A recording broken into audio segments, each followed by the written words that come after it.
Yes, I'd like to see the extra nipples. That is relevant to my interests. This episode left me shaking, it left me a homosexual, it left me pregnant, it left future reincarnations of me homosexual. With the utmost respect, if it was biologically possible, I would let Catherine Hahn put a baby in me. Yes, let's put that out on the internet where it will live forever. Okay. This episode has blown my mind. We have so much to discuss in this video. The galaxy brains behind this show. Oh my gosh. I just have two questions. What kind of coffee are they drinking in the writer's room, and can I have some? This is all I'm going to talk about for the next decade, actually. I will be playing Lorna Wu's version of the Ballad of the Witches Road on repeat until I die, actually. Patti LuPone playing various small instruments, and she's served with every single one. The amount of electricity between Aubrey Plaza and Catherine Hahn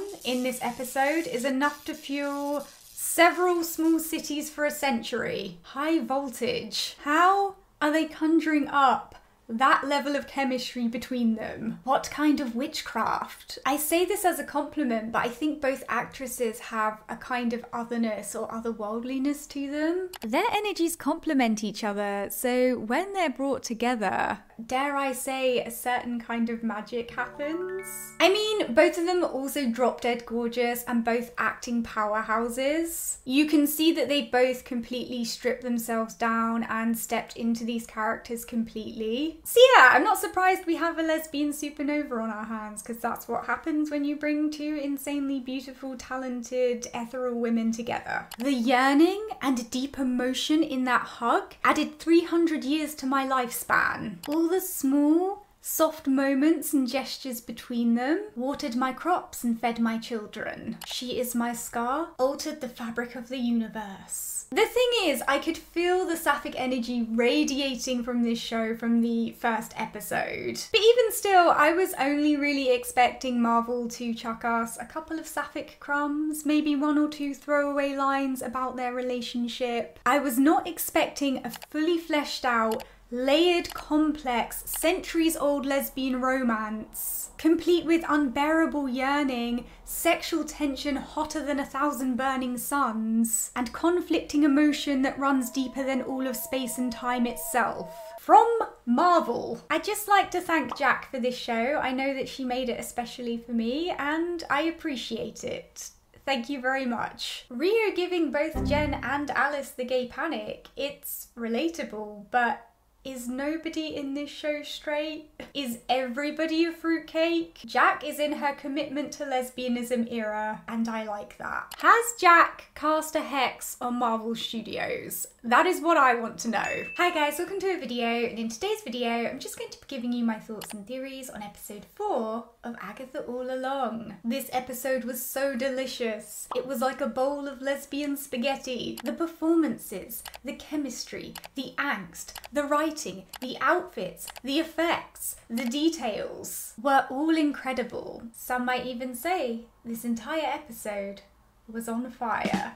Let's get into it. So the first thing I want to discuss is Agatha and Rio and the revelations this episode gave us, both about their relationship and their individual characters. Flowers were a noticeable theme throughout this episode, and they gave us several clues as to not only Rio's character, but to her relationship with other characters as well. The first notable point of interest in the flowers theme is that Teen lays what looks to me to be baby's breath on top of Sharon/Rio's grave. And baby's breath can symbolize or represent various things, such as love and unity, which is potentially a connection to Rio and Agatha's relationship. But what's more interesting is the name of the flower itself. I think this flower being laid on top of the grave that Rio comes out of is significant, and possibly symbolizes that Rio either A, gave Agatha's son breath in the first place and is potentially the other mother or parent of Nicholas, so to speak, or B, she is the one who took Nicholas's breath away due to her connection with death, or C,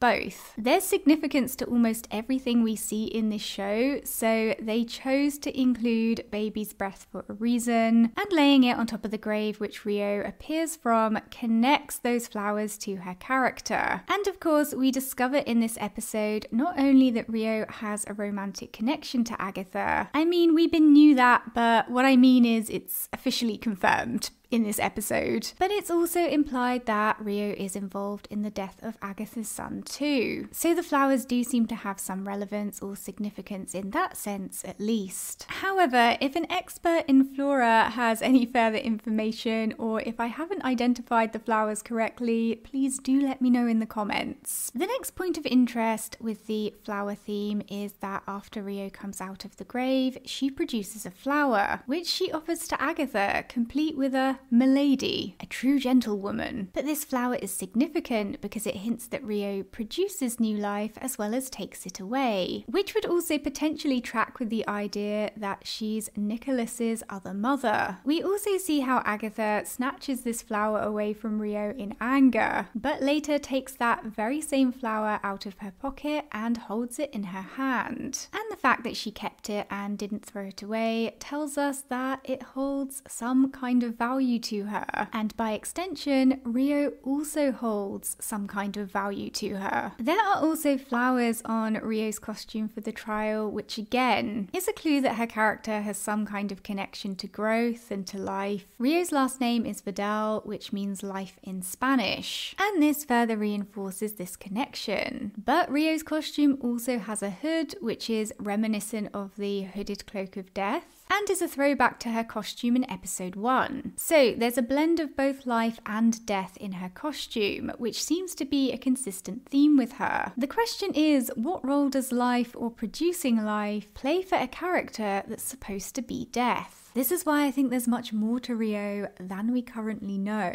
Interestingly, it looks as though Agatha has a floral design on her costume too, which could potentially be a visual clue linking her with Rio and possibly a hint that they actually created life together, especially given the specific placement of this flower on Agatha's costume. But even if that's a coincidence, their costumes certainly have purposeful matching colour themes, which again provides a visual clue that the two are connected in some way. Moving on to Rio's connection to death in this episode. Firstly, as we speculated in the last review, she does indeed climb out of Sharon's grave. But we're still left with the same questions we had last time. Did she access the road through Sharon's death, or was she Sharon in disguise? The thing that makes me suspicious about the latter theory is that at the very beginning of episode 4, Agatha is looking down at Sharon and she says, "I didn't think you had it in you," which is a strange thing to say to a dead Sharon. It's as though she was talking to someone she knew when she said that. In fact, there were several things that made me suspicious about Agatha and Rio in this episode. For example, when Rio first arrives, she says she was in the neighbourhood. This implies she was already close by. Does this mean she has been on the road in some form or another this entire time? Or does she simply mean that death attracted her to the road? Also, in the sound booth scene, Agatha tells Rio that she's too early, which implies she was expecting Rio to arrive at some point, just not so soon. Now, whether that's because Agatha was expecting the witches to die, planning on killing the witches herself, or because she knew Rio was there the entire time and revealed herself too early, remains to be seen. Rio also says to Agatha in this scene, "You get your power, I get my bodies," which, yes, is another clue as to Rio's presumed identity as death. But it also gave me the impression that she is eager to collect bodies as opposed to simply collecting bodies because it's a part of her job.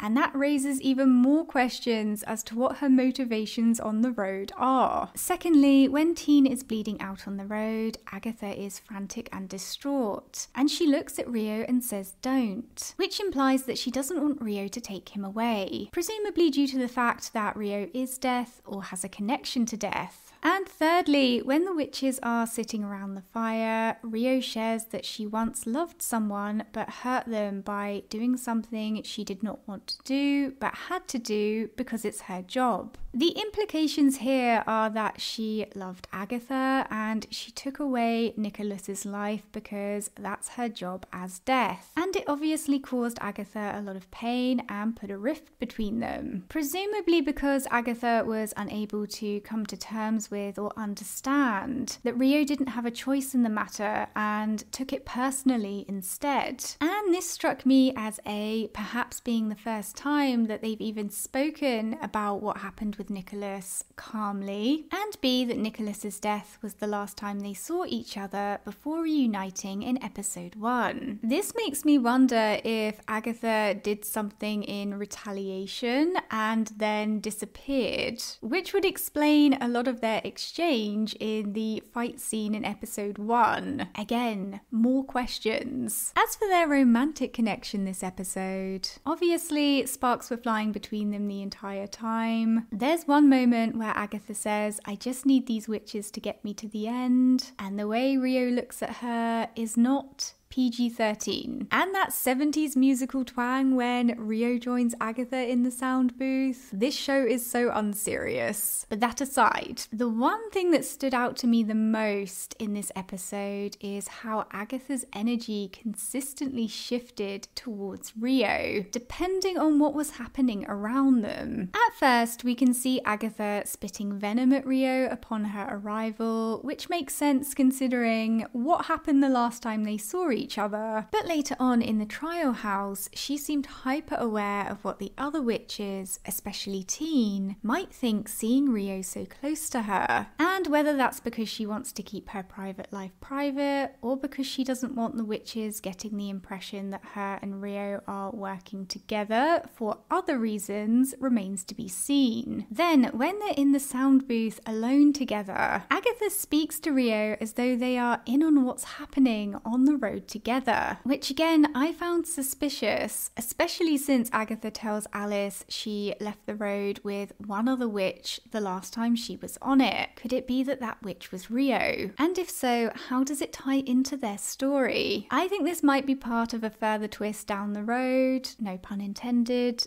but we'll see. Then, to distract Rio from focusing on Teen, Agatha indulges in some flirting and uses that to also expose Rio to the other witches over loudspeaker, which was clearly motivated by wanting to create animosity and suspicion towards Rio in the coven. So if they are working together, Agatha does not want the others to know they are working together. Then when Teen is wounded, Agatha's energy towards Rio shifts once again, but this time to a place of caution and fear, which we know, as discussed earlier, is because she doesn't want Rio to take Teen away from her. And finally, after Teen is healed and out of danger, her energy towards Rio becomes much softer, and it's here where Agatha's walls come down and we see a whole new side to her relationship and dynamic with Rio. There's suddenly a sense of comfort and familiarity between the two of them, which we can observe in both their body language and the dialogue.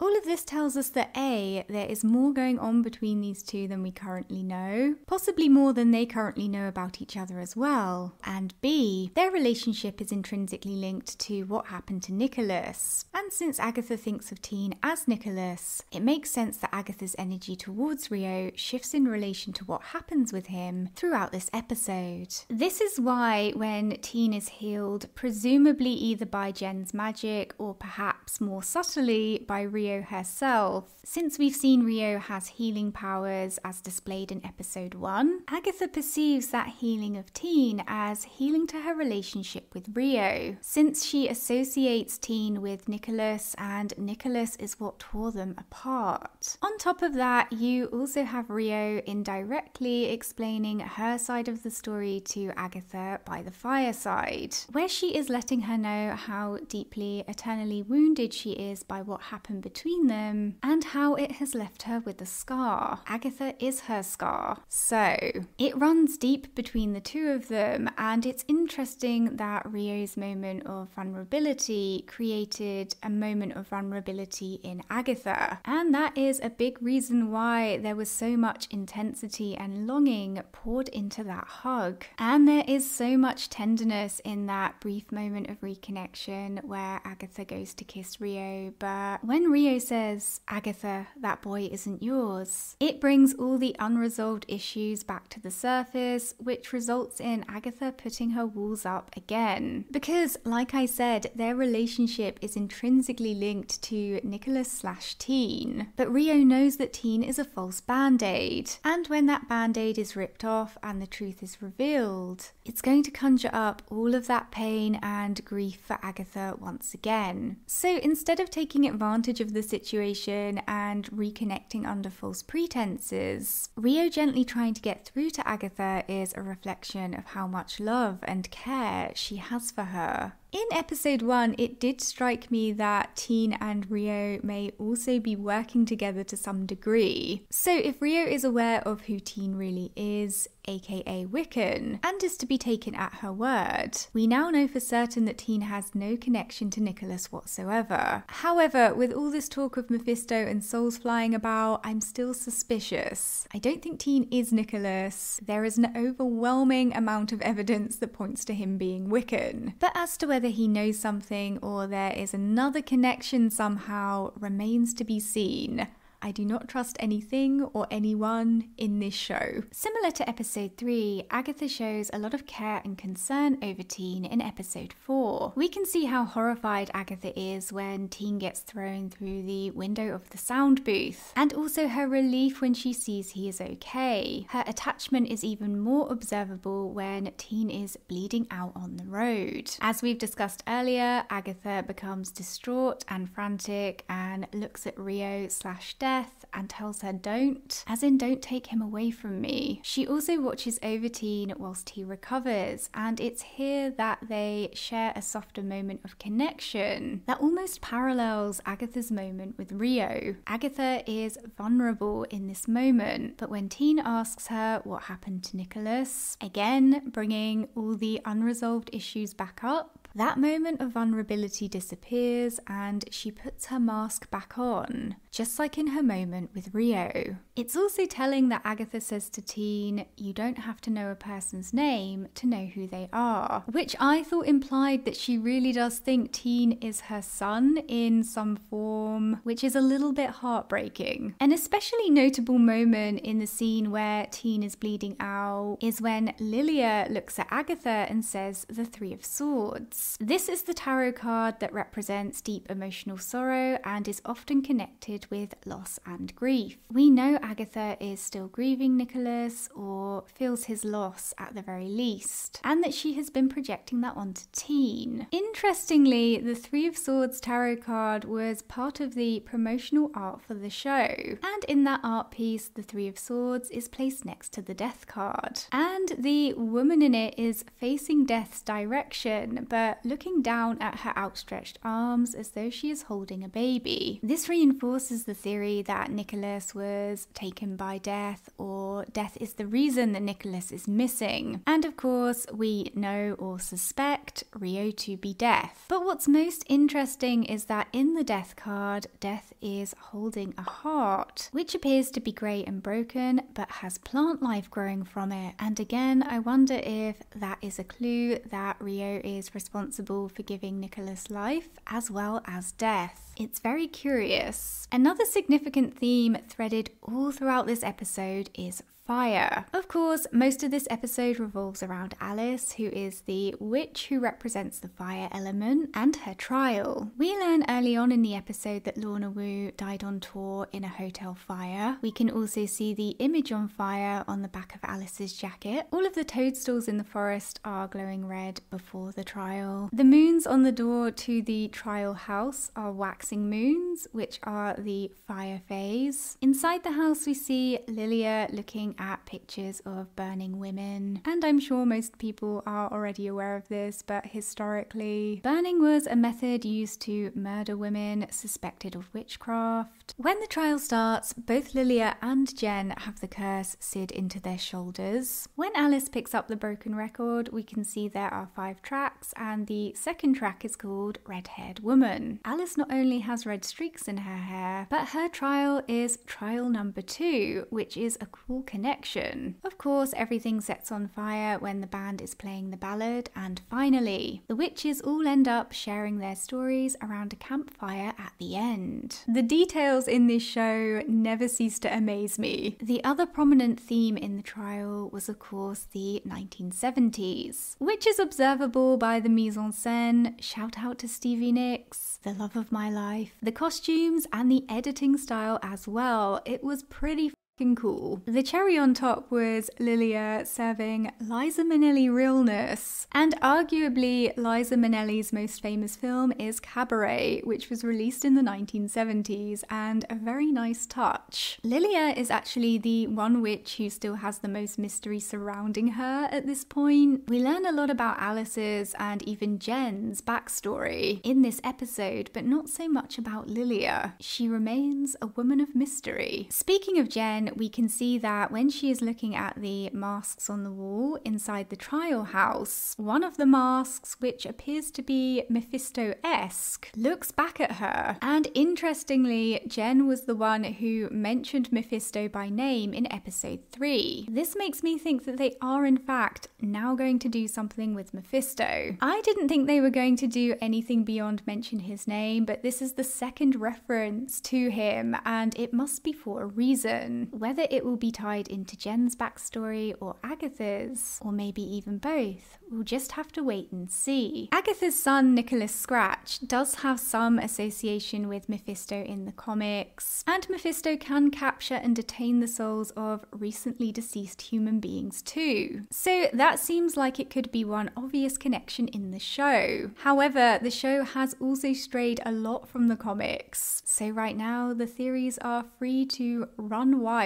Towards the end of the episode, we learn that Jen was both a root worker and a midwife, two professions which involve care and healing. And we also learn that she was bound when an invite to share her expertise and knowledge ended up being a trap. Which takes us back to her hallucination in episode 3, where we see Jen being attacked by what looks to be a man, possibly involved in the medical field. But what I found most interesting about this, which could well be a coincidence, is that episode 3 was Jen's trial, and as I said in my last review, I felt like the oven being the exit had some significance since it has a connection to fertility and pregnancy. And someone else pointed out in the comments that the water breaking through the window could also represent a woman's water breaking. With what we know now, both of these things could be connected to the fact that Jen was a midwife and worked with pregnant women. And it also explains why Agatha told her that she left her alone because her work was important. This especially makes sense given Agatha's own feelings over her lost son. I'm starting to wonder if Agatha and Jen's stories are going to overlap at some point, but I guess we'll have to wait and see. Jen also mentions that her being bound wasn't done by magic, and this opens up the possibility that she may somehow have actually bound herself due to the trauma of what happened to her, and that through the road she's slowly learning to believe in herself again and regain her power. This theory, alongside Alice's lesson from her trial about not running away from your problems, align with the lessons taught in The Wizard of Oz, which we know is a huge theme in this show.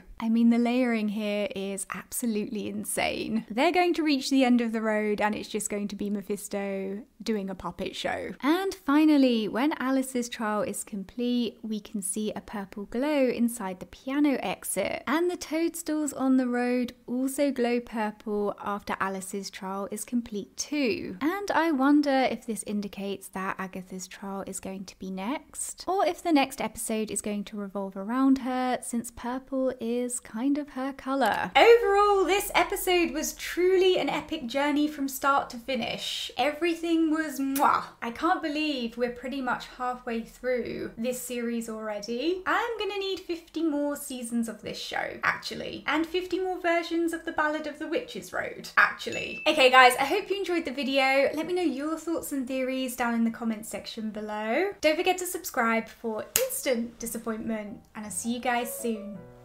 Bye!